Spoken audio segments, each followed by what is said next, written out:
2 times multiply 2, x equal to x, ये double divide आएगा, floor division बोलते हैं इसको, फ्लोर डिवीजन, इस साइन को यहाँ लिखा हुआ है। तो इस तरह से इसको लिखे हुए जैसे x equal to x divide floor division upon 2, इस तरह से। इसका मीनिंग ये हो गया, जैसे ये हमारी इक्वेशन है, अगर x की वैल्यू मैं 10 डिफाइन कर दूं यहाँ पर, तो इस इक्वेशन की वैल्यू क्या होगी, x की वैल्यू 10 है तो यहाँ आ जाएगा 10 प्लस 2, तो इस x में क्या चला गया 12, तो इसका आंसर आएगा 12। तो कोई भी एक x की वैल्यू आप असाइन करके उसमें पुट कर दो और ये सारी कैलकुलेशन आप करके देख लेना। इसने यहाँ लिया है x को 12 लिया है, 12 लेके सारी इक्वेशन को सॉल्व किया है इसने, और उसके रिजल्ट यहाँ आ रहे हैं, ये सारे इसके रिजल्ट्स हैं। आप चाहे तो जैसा मैंने x equal to x plus 2 लिखे या लिखे x प्लस इक्वल टू 2, दोनों ही चीज आप लिख सकते हैं। ये शॉर्ट हैंड में लिखी हुई है सारी इक्वेशन जो है, आप इसको एक्सपांड करके भी लिख के सॉल्व कर सकते हैं।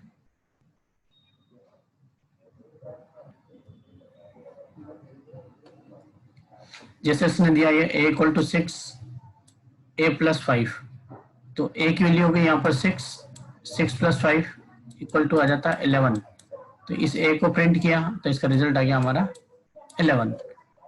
वापिस से किया इन्होंने a equal to 6 a plus equal to 5, तो a प्लस इक्वल टू 5 का मतलब क्या हुआ, वही a equal to a plus 5, तो a की वैल्यू हमारी 6 है प्लस 5, ये हो गया 11। तो इस a को भी जब प्रिंट किया हमने यहाँ पर, तो इसकी वैल्यू भी आ गई 11 और ऊपर a की भी आ गई 11। तो इस तरह से शॉर्ट हैंड नोटेशन में हम एक्सप्रेशन को सॉल्व कर सकते हैं।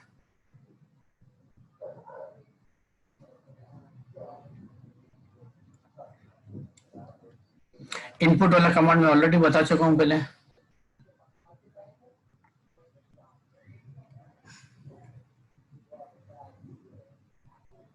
इवैल्यूएशन वाला भी हो गया।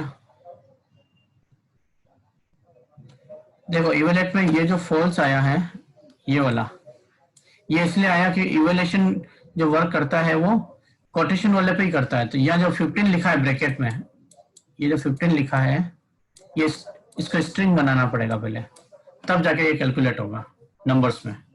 बाकी सबको देखो 4 इंटू 5 प्लस, इसको स्ट्रिंग बनाया, इसको स्ट्रिंग है, इसको स्ट्रिंग है, ये स्ट्रिंग है। तो इस इवैल्यूएशन क्या करता है, स्ट्रिंग को वो नंबर्स में कन्वर्ट कर देता है। यही सेम चीज नीचे लिखी है इसने, विथ स्ट्रिंग है, ये विदाउट स्ट्रिंग है। तो इसलिए यहाँ पर एरर होगी, इस जगह आएगी ना, सॉरी ये वाली एरर है इसकी।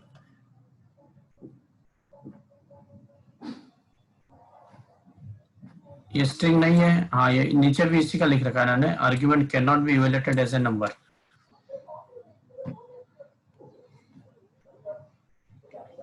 अब एक यूजर डिफाइंड फंक्शन आया है, इसको हम पहले सॉल्व करके देखते हैं।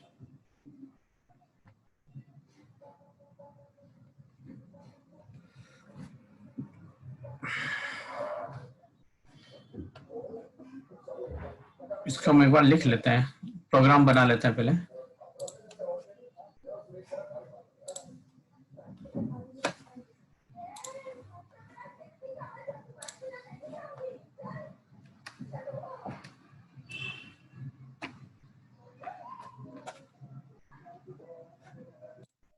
यहाँ ले लेते हैं हम, जैसे हम लिखते हैं डिफाइन एक कीवर्ड है, हम कुछ फंक्शन बना रहे हैं जिससे कैलकुलेशन हम अपनी ओर से कुछ करा सकें। जैसे डिफाइन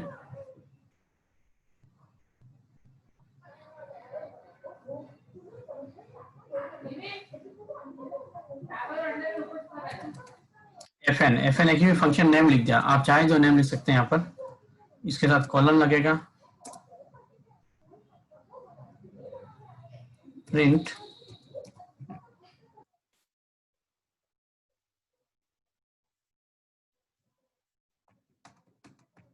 हाउ आर यू, ये हमने लिखा, प्रिंट हाउ आर यू ये लिखा। लेकिन ये प्रिंट नहीं हुआ। फंक्शन जब भी बनाते हैं तो उसके अंदर जो भी स्टेटमेंट लिखे हैं उनको वापस से अगर प्रिंट कराना है तो ये एफ एन जो नेम आ रहा है वो हमें यहाँ लिखना होता है, एफ एन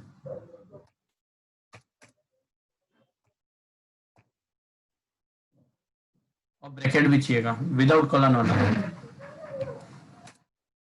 तो ये हाउ आर यू प्रिंट हो गया। इसी तरह से हम एक बनाते हैं रेक्टेंगल का एरिया फाइंड आउट करने का।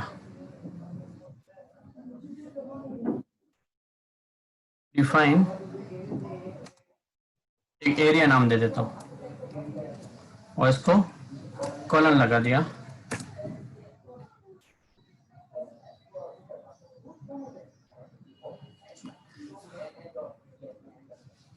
Length equal to 10, breadth equal to 20, formula लिख देते हैं एरिया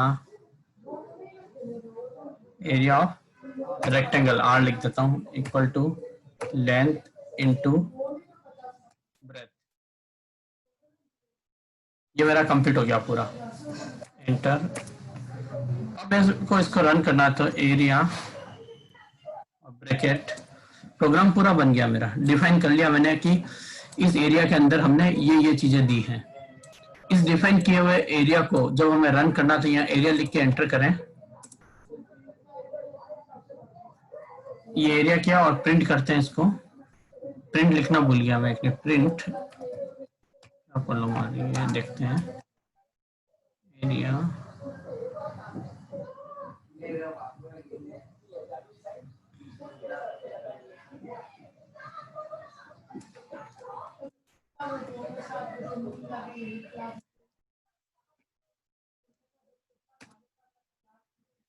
एक मिनट है, डायरेक्ट भी आना चाहिए ये।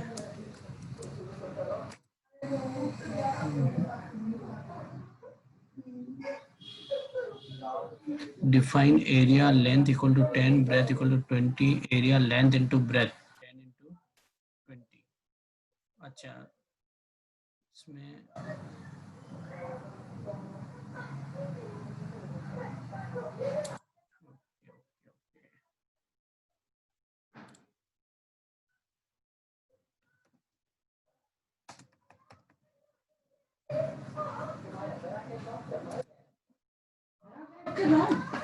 क्लास है क्या? समझे? हाँ ना तो बोलो।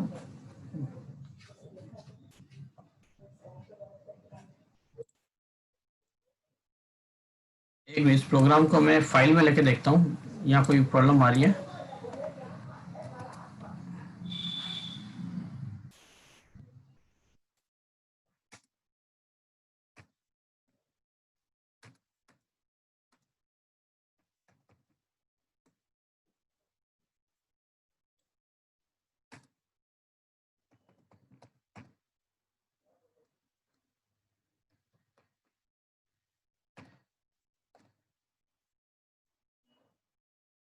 रन करते हैं एक बार, सेव करते हैं पहले एरिया।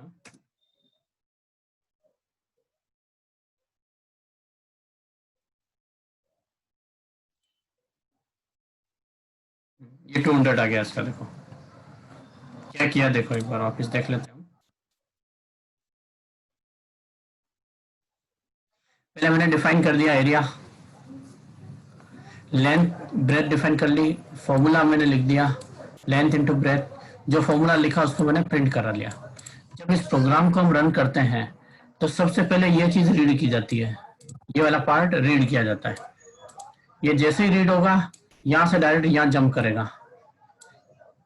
ये देखता है कि मुझे कहाँ डिफाइन किया गया, यहाँ डिफाइन किया गया। तो यहाँ से लेंथ पे आएगा, फिर ब्रेथ पे आएगा, फिर इस पे आएगा, फिर इसको प्रिंट करेगा। एक्चुअली ये लिखते हैं ऐसा है कि जब बहुत बड़े जब सॉफ्टवेयर डेवलप होते हैं तो अगर फंक्शन आप लिख दो तो एक फंक्शन का नेम लिखने से ही प्रोग्राम रन हो जाता है। मान लो ये प्रोग्राम कहीं और पड़ा हुआ है आपका और एक फाइल में केवल एरिया लिख देते हैं हम इस तरह से, तो उस एरिया को जैसे ही हम रन करेंगे तो जो दूसरी फाइल में लिखा हुआ ये प्रोग्राम है वो ऑटोमेटिक पूरा रन हो जाएगा। एक प्रोग्राम ऐसा फिर बनाएंगे हम, जस्ट आज तक तो फंक्शन को समझते हैं कि फंक्शन क्या होता है।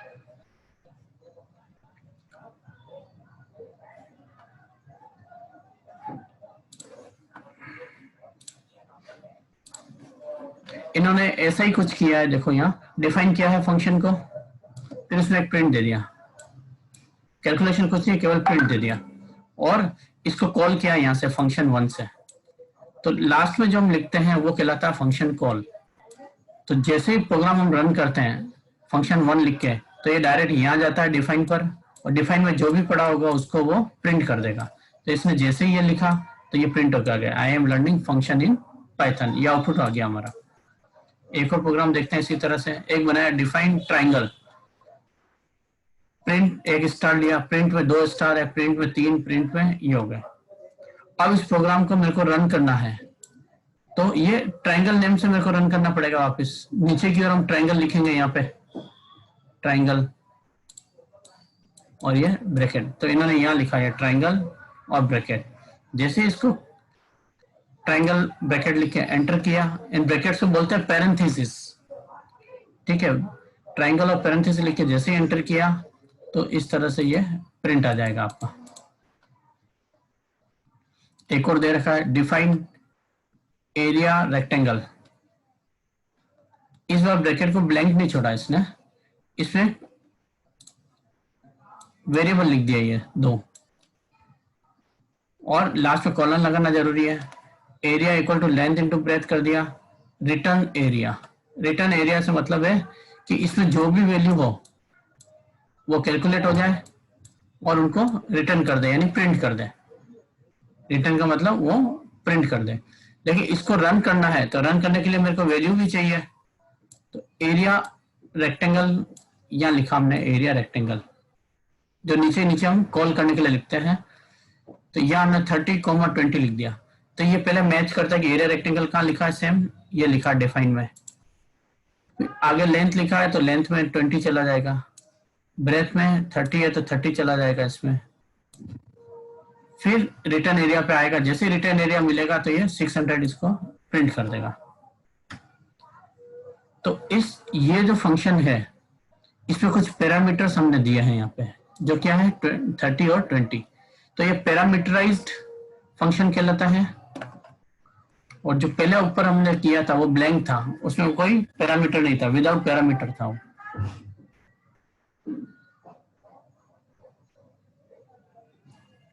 इंडेंटेशन, इंडेंटेशन का मीनिंग है जब भी आप कोई फंक्शन बना रहे हो,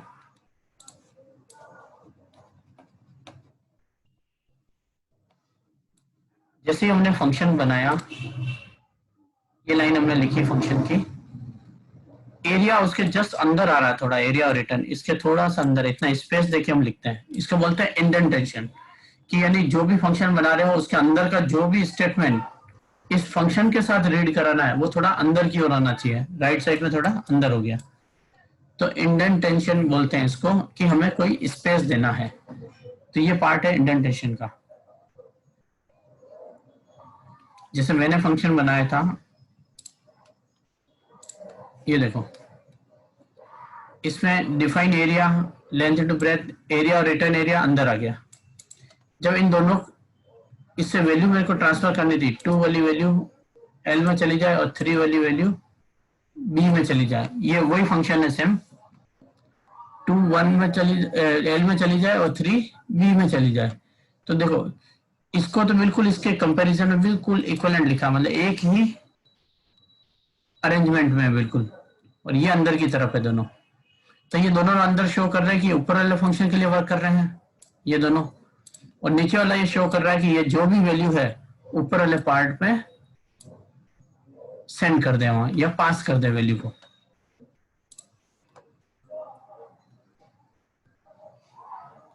इसी फॉर्मेट का उसने दिखाया है। जैसे कोई ए बनाया, देखो ये यहां से स्टार्ट किया इसने और ये इसके दोनों अंदर है, ठीक है। फिर सी के अंदर 2 हैं, डी और ई। एफ किसको रिप्रेजेंट कर रहा है, एफ सी को भी रिप्रेजेंट कर रहा है, कि दोनों सेम है, देखो यहाँ अरेंजमेंट। और एफ बी को भी रिप्रेजेंट कर रहा है। तो जब भी बी रन होगा, ठीक है, बी रन होगा तो उसके साथ में ये वाली चीज रन होगी, जब भी सी रन होगा तो भी ये वाली चीज रन होगी, लेकिन सी के अंडर में दो चीजें और हैं वो भी रन होगी। और ए के कंपैरिजन में देखो दोनों ये इक्विवेलेंट है, तो ए जी वाले लेवल को रिप्रेजेंट कर रहा है। अब ध्यान से देखते हैं कि ए वाला जो पार्ट है कहाँ जा रहा है, यहाँ पर G at the same level S A और जी एक सेम लेवल पे है, सिमिलर बिल्कुल। नेक्स्ट देखते हैं बी वाला जा रहा है यहाँ एफ में, अंडर ए के अंदर बी है, under A at the same level as B and C.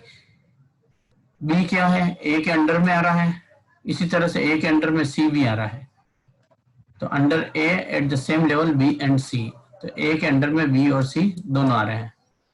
तो ये थोड़ा 2-3 प्रोग्राम और बनाएंगे तो समझ आ जाएगा। अगर ये लेवल यहाँ से नहीं समझ आ रहा है तो प्रोग्राम के थ्रू आपको बताया वैसे कर सकते हो।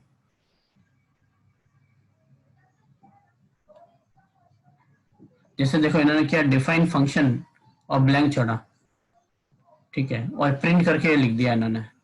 और इस फंक्शन को रन करना है तो नीचे वाला फंक्शन लिखना जरूरी है, लेकिन इसमें इंडेंट नहीं दिया, इसको अंदर नहीं लिया इन्होंने, तो ये एरर शो करेगा। एक्सपेक्टेड एंड इंडेंटेड ब्लॉक, ये जो ब्लॉक है इंडेंटेड वाला उसको आपने सही नहीं दिया, इंडेंट आपने सही नहीं दिया उसका, ये थोड़ा अंदर आना चाहिए यहाँ से।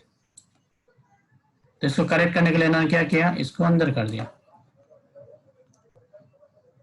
वैसे एक्चुअली जैसे आप प्रोग्राम लिखोगे फाइल के अंदर वो ऑटोमेटिक अंदर ही आता है वो।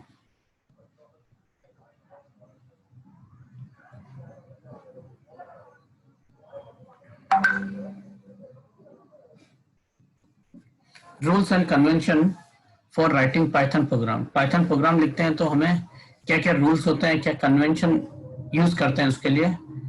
Statement termination, there is no demarcation or symbol in Python to indicate the termination of statement. ऐसा कोई हम कमांड नहीं लिखते हैं कि उससे पता लगता है कि हमारा प्रोग्राम खत्म हो जाए वहां पर। When you and typing a statement in Python by pressing enter key, the statement is considered terminated by default। Last line जब भी लिख के हम एंटर करते हैं तो इसका मतलब है कि हमारा प्रोग्राम वहां पर फिनिश हो गया। लास्ट स्टेटमेंट के बाद जो भी है कुछ नहीं है तो मीन्स हमारा प्रोग्राम एंड हो गया। Clarity and simplification of expression, जो भी आप एक्सप्रेशन लिखते हैं वो एकदम क्लियर होने चाहिए और सिंपल होने चाहिए। An expression in a program is a sequence of operator, बहुत सारे ऑपरेटर यूज करते हैं, ऑपरेंड यूज किए जाते हैं जिसमें अरिथमेटिक कैलकुलेशन भी करते हैं, plus minus into, logical competition भी होती है, less than, greater than, equal to, not equal to. Some of the valid expressions are, valid expression क्या है, assigning a value to a variable, variable में हमें वैल्यू असाइन करनी चाहिए। Performing mathematical calculation using one or more variables, variable में mathematical calculation हमें करनी चाहिए। a into B into A plus B into C, ये ले ली हमने, अलग अलग वेरिएबल लिए हैं डिफरेंट और उस पर हमने कैलकुलेशन की है। कंपेयरिंग टू वेरिएबल्स, जैसे a इक्वल टू बी, क्या a की वैल्यू b के इक्वल है क्या, ऐसे कंपेयर किया, या a की वैल्यू b से लेस है क्या, a की वैल्यू b के से लेस नहीं है, नोट लगा के भी कर सकते हैं। इस तरह से एक्सप्रेशन को हम चेक कर सकते हैं। राइटिंग अनएम्बिजियस, अनएम्बिजियस ऐसे एक्सप्रेशन न लिखें कि जिससे कोई कैलकुलेशन ही नहीं हो रही है और कुछ समझ नहीं आ रहा है, कुछ पता ही नहीं चल रहा है, तो इस तरह के एक्सप्रेशन, अनएम्बिजियस एक्सप्रेशन हमें नहीं लिखने चाहिए। तो ऐसे एक्सप्रेशन को अवॉइड करना चाहिए हमें, जो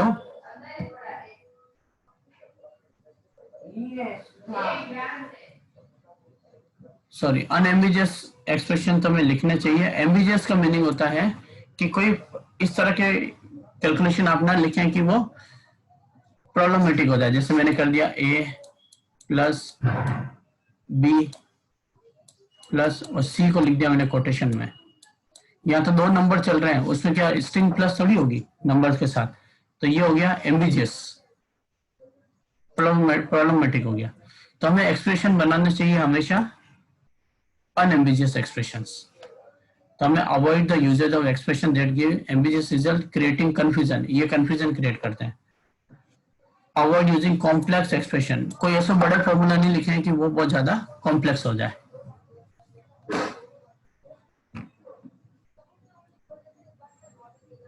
तो इस तरह से सिंप्लिसिटी भी होनी चाहिए, इंस्ट्रक्शन सिंपल होने चाहिए, जैसे अवॉइड कॉम्प्लेक्स इंस्ट्रक्शन ऊपर आ चुका है। वन इंस्ट्रक्शन पर टास्क गिवन बी गिवन, एक टास्क करने के लिए एक इंस्ट्रक्शन लिखें, आपको ऐड करना है तो एक बार उसको लिख दें ए प्लस बी, बार बार ए प्लस बी नहीं लिखें, एक बार में हो गया तो एक बार में सॉल्व हो गया। वन इंस्ट्रक्शन पर टास्क, एक टास्क के लिए एक इंस्ट्रक्शन लिखें। Follow the standards of language, Python language में जो भी रूल्स दिए हैं उसको फॉलो करो। आपने जैसे ए प्रिंट, ऐसा उल्टा तो नहीं लिखते हम, ब्रैकेट में लिखे, हम लिखते हैं प्रिंट है, ये इसका रूल है, प्रिंट और ए ब्रैकेट में ऐसा लिखें, ए प्रिंट नहीं लिख सकते हैं। तो हमें follow the standard of language, language के जो रूल्स हैं उसे फॉलो करने हैं। यूज एप्रोप्रिएट कमेंट्स, और प्रोग्राम में कमेंट्स भी लिखें कि आप क्या प्रोग्राम बना रहे हैं। हमें कमेंट जब भी लिखना है, प्रोग्राम हम स्टार्ट करते हैं, जैसे ये बंद होने वाला है, एक बार जल्दी से हम देख लेते हैं। प्रोग्राम जब भी स्टार्ट होता है तो हमें हैश लिखें, सम ऑफ टू नंबर्स लिखा मैंने,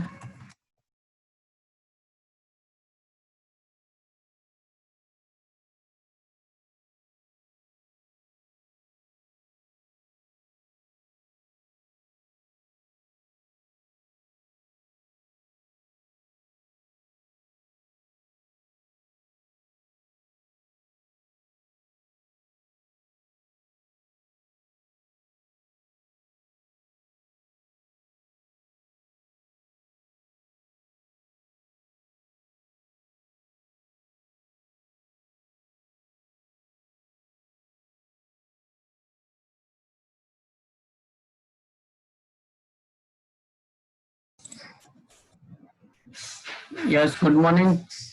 अच्छा, ये टिया ने क्यों नहीं ज्वाइन किया है, कुछ आइडिया है किसी को?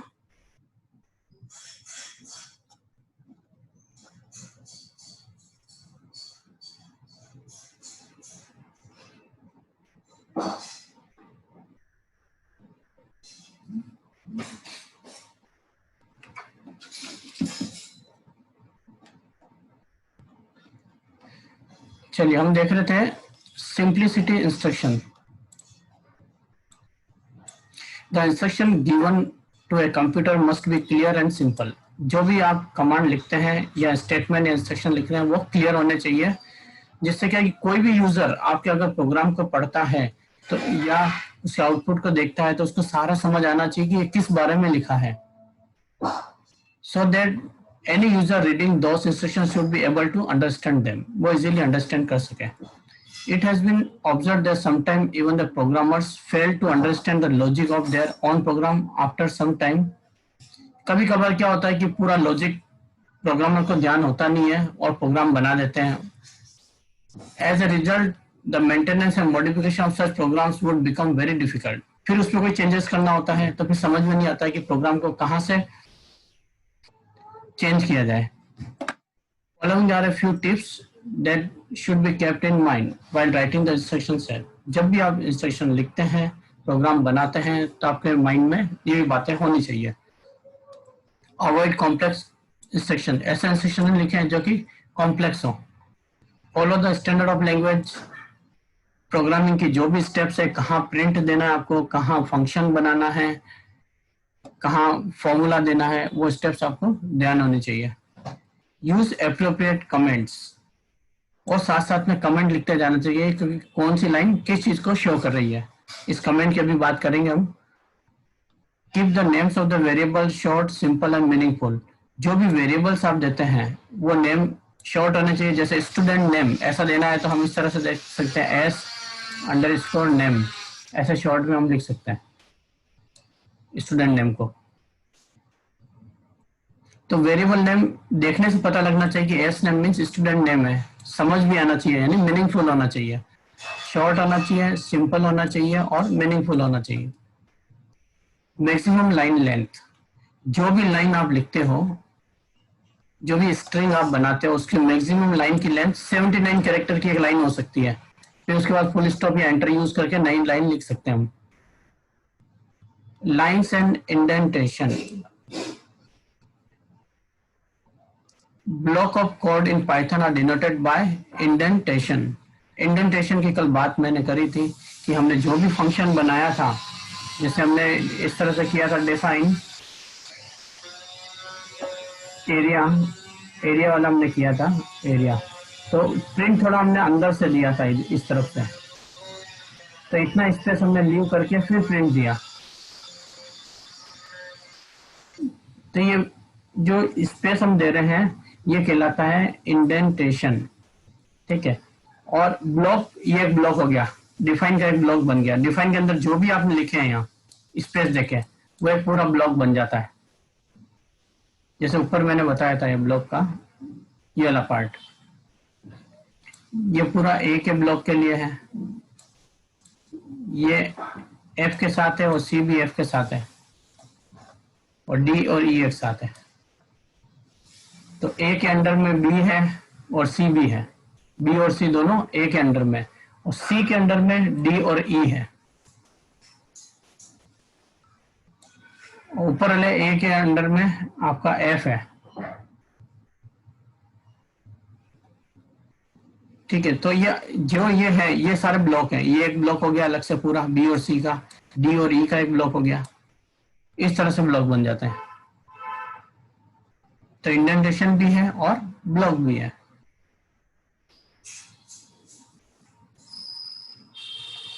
Avoid multiple statement on one line, एक ही लाइन में बहुत सारे स्टेटमेंट नहीं लिखने चाहिए। जैसे आपने लिख लिया इफ ए इक्वल टू 10 दिया और सेमीकोलन लिख दिया, इसी के आगे मैंने लिख दिया प्रिंट, प्रिंट करके फिर सेमीकोलन लगा दिया, फिर कुछ और दे दिया, तो एक ही लाइन में सारे स्टेटमेंट नहीं देने चाहिए। तो it is not recommended, Python में ये अलाउ नहीं है। तो although you can type multiple statement using semicolon between two statement in a single line, it is not recommended. एक ही लाइन में दो या दो से ज्यादा स्टेटमेंट आप नहीं दे सकते हैं। कमेंट्स, अब कमेंट्स क्या होते हैं इसको एक प्रोग्राम के थ्रू देखते हैं हम।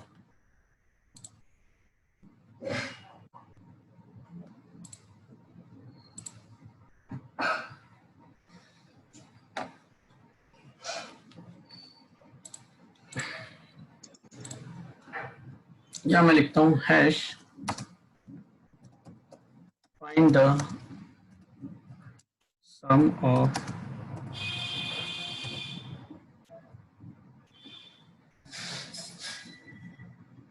टू नंबर्स, ये लिखा यहाँ पे, यहाँ मैं डिफाइन कर देता हूँ a equal to 10, b equal to 30, sum equal to a plus b, print sum. सभी जानते हैं ऐसा प्रोग्राम ये। अब ऊपर जो लिखा है सबसे ऊपर मैंने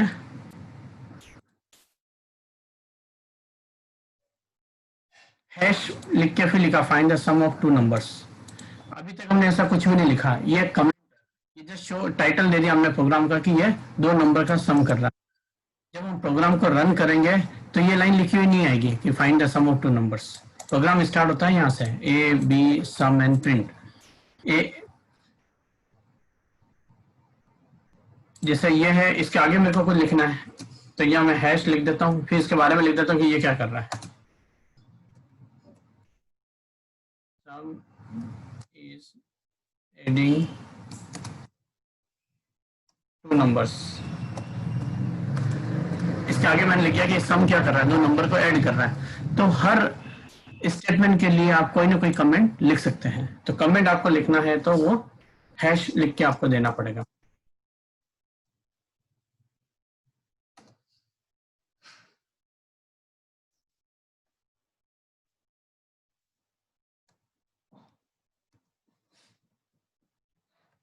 मैंने लिखा शोज द रिजल्ट, ये रिजल्ट को शो कर रहा है। तो ये पार्ट कहलाता है कमेंट का।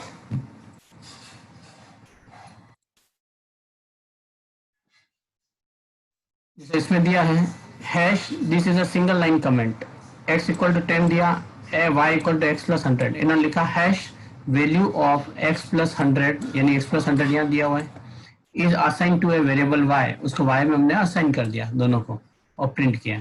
तो ये हैश वाला जो भी है वो कमेंट वाला पार्ट है। अब हैश अपन रन करके देखते हैं जो बनाया अभी।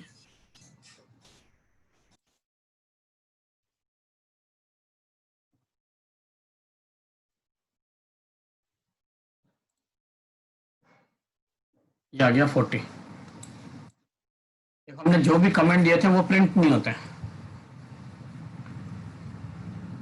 वो केवल हमारे समझने के लिए है, या कोई थर्ड पर्सन आके प्रोग्राम को तो उसको समझ आ जाए कि इस प्रोग्राम में क्या बनाया है और कौन सी लाइन के क्या वर्क कर रही है, वो सारा आइडिया हो जाता है इससे।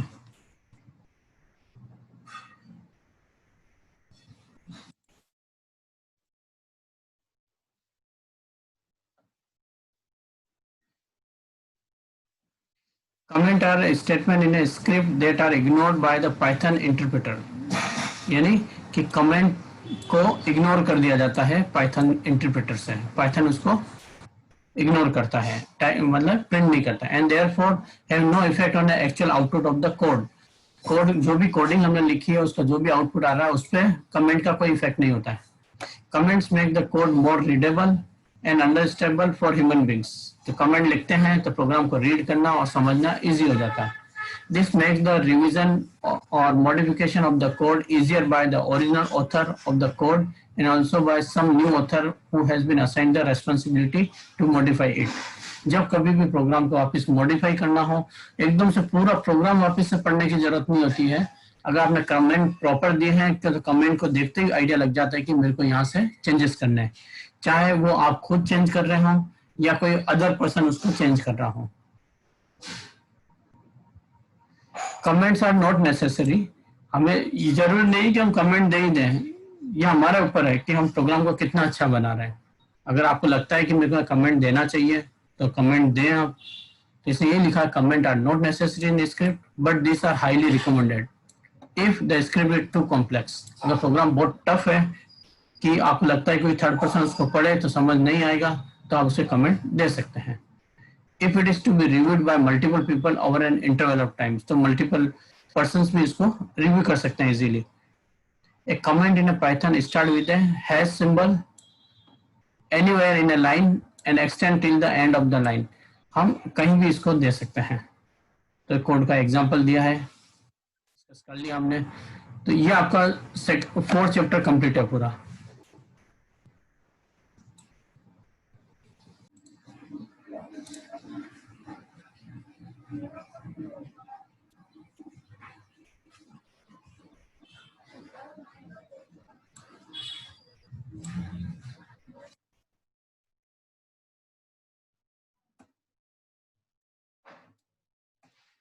ये जो प्रोग्राम हमने बनाया था इसमें हम करते हैं इसको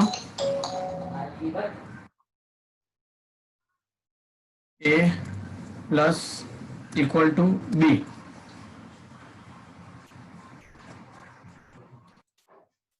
या b की वैल्यू भी डिफाइन कर देते हैं।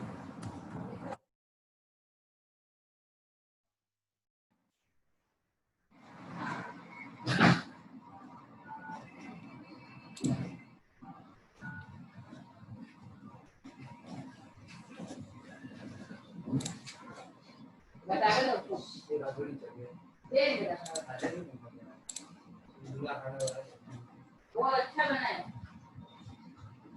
क्या